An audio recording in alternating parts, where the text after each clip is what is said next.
कुछ लोगों तक नहीं पहुंचा, इसलिए विषय रखा गया है लोकतंत्र की सशक्तिकरण में मीडिया की क्या भूमिका।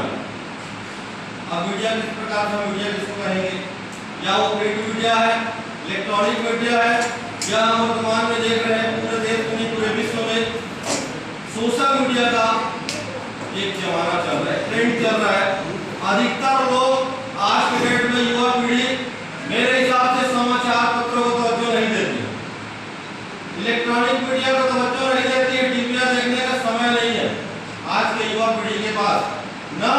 मैं अमूमन अपने बारे में बताना चाहूंगा कि मैं खुद प्रिंट मीडिया पढ़ता नहीं,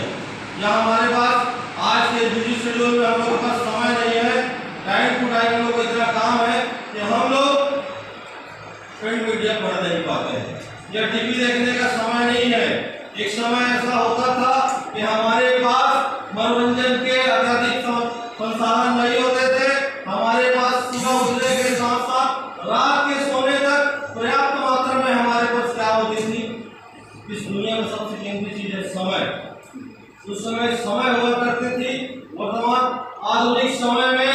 युवा पीढ़ी के पास समय है, न बुजुर्गों के पास समय है, न बच्चों के पास समय है कि वो अपने समय में से निकाल के वो प्रिंट मीडिया को समय दे सके, इलेक्ट्रॉनिक मीडिया को समय दे सके। लेकिन भावी पीढ़ी के पास एक बहुत ही खतरनाक हथियार बोलना चाहूंगा,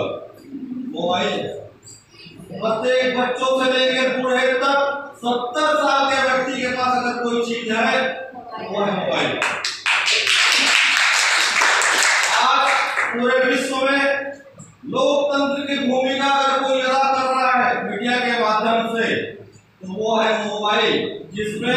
विभिन्न प्रकार के सोशल ऐप है, चाहे वो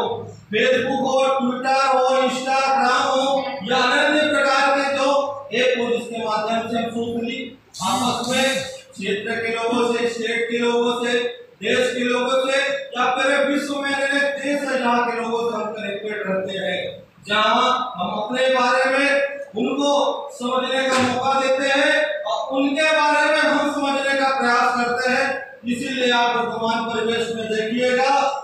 कि जितने भी पॉलिटिकल लोग, जितने भी उद्योगपति लोग हैं,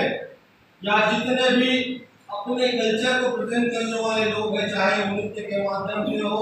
चाहे अपने कल्चर को दिखाना चाहते हो, सारे चीज किसका उपयोग करते हैं, सोशल मीडिया का उपयोग करते हैं।